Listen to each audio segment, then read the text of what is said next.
and welcome. I'm the Autistic Modeler. Today we got a special presentation, a little quick video I'm going to make here about paints and equipment that I use. Some folks may use different things that work for them. This is what works for me, and I'm going to go over it with you. So let's get to it. First, we're going to talk about primers. Now, what I use is this inexpensive brand, Touch and Tone. I don't know who makes it. It's cheap, it's fast, it dries quickly, and it works really well with most all the paints that I use. All the spray paints, Tamiya, any of the Rust-Oleum products or Krylon underneath it, I've had no problems with this stuff. Works really well, and it's inexpensive. I bought a case of this kind, 6 in a box. It was like $8 off Amazon. Can't beat it. And this, I usually get at Ace Hardware. It doesn't, I don't know who makes it, but it works well. I bought quite a bit of it while I can get it. It's easy use, sprays well, dries really flat. I use it for my white cars, and then I clear gloss over it, and it works really good. So, as for primer, this is what I normally use. So let's go on to what the paints as the colors I use. As for color for paint, I really like the Ace Hardware brand. I don't know who the manufacturer of it is. It works really well, dries pretty quickly, and it takes gloss over it really nicely. They got several different colors, greens, reds, blues, etc. And I usually get this, and it's not that expensive, and it's good. It's a good product. Now this is a little more expensive here. I bought this at O'Reilly's, and it works really well. It's a little on the thick side, so light coats on this. Let it dry and then go over it again with another light coat. But it turns out really well. Let me show you a car I used it on.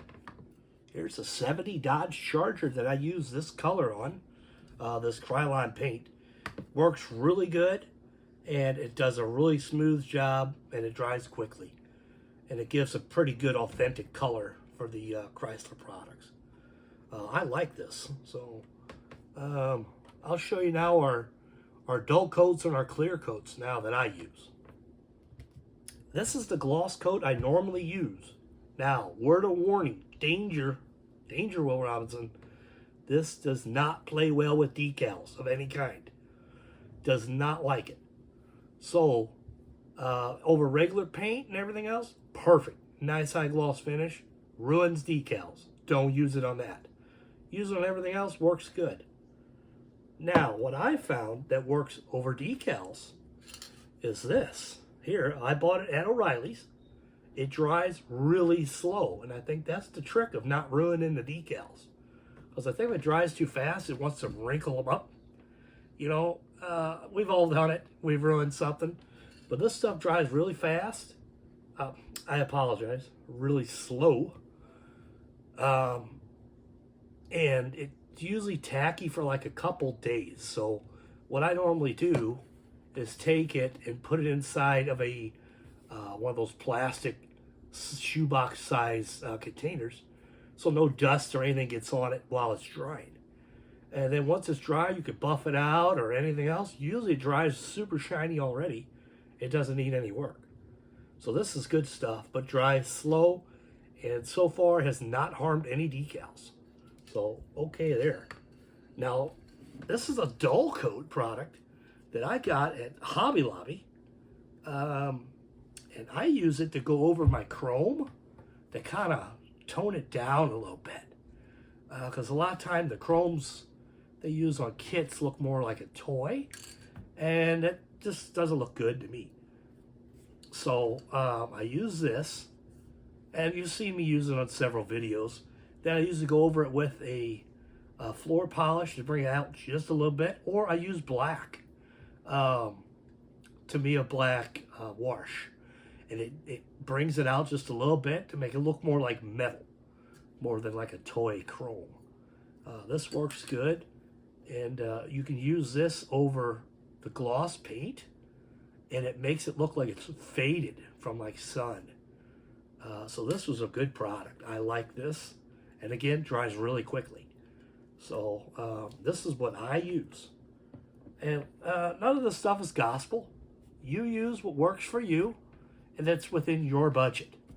Everything's trial and error, especially with paint. If you're trying a new product, I highly suggest getting a junker body that may be ruined and try it on that first. Don't try it on your good kit you want to finish. Like, oh, it gets ruined. So try new products on junky parts first. So let's do it and take a look at some of the equipment I use. All right. Okay, this is some of the pens I use. You've seen me go around windows and trim with the silver Sharpie. This works really well, dries quickly, and if you make a mistake, easily wipes off with some light car polish. I like using the Sharpies just for me. A lot of guys use the bare metal foil and things. I have some of that. I normally don't use it because it's kind of fiddly, for me at least. A lot of guys use it really well. So this is what I normally use. And this is good for like around moldings and stuff. You don't want a super black, more like a rubber look. This works good. And then I use this on taillight pieces and side markers. You paint silver underneath it and paint this over it. It looks like a red lens. Pretty neat. Now these three over here, this one I've used on white letter tires and white walls. Works good. My wife found these at the 99-cent store. And I think it was 2 for $1. So it works good. And then here's a silver. It's got a really sharp tip on that. And they're brands I've never heard of. So check your 99-cent store. This one says INC dot, so ink dot, I don't know. That's all it says on there. And then this one, whoopsie. This one here is another one, that INC brand. And it's a super sharp Sharpie. I use this one. See how sharp that guy is? I use that one to go in my door jambs. And it's water soluble. So if you get low on the paint, wipe it right off, no problems. So this is some of the products I use here for detailing. Let's look at some of the tools I have. All right. Okay, well, first thing we're going to show you is the old X-Acto knife. Everybody should have one of these. Keep your cover on there. This is a fairly new one I finally bought. I think I bent the other one using it improperly. But, so I got a new one there, good cover on it. And it takes different blades and whatnot. And also, you got to have good files. Here's one I got from Andy's Hobbies. And for some reason, I still like this one. It's all beat up, but I don't know. It's great for sanding tires and small joints and things like that around where the mold lines are on the kits. Got to have some of that. And these are some inexpensive clamps. There's like 10 of them for $1 at the 99-cent store. And they're good, and they open up good to like clamp down a body to keep it while you're gluing it. Things like that. Check out your 99-cent store. There's some good stuff there. And then I got my little hand drill. Let's open this up for you. And it's got all these small bits in there. And a little hand drill for drilling things for like antennas or a mirror mount or something like that. This is good to have. I bought these at Harbor Freight nearby me here. And again, they weren't expensive. Maybe, I think it was $10 or less.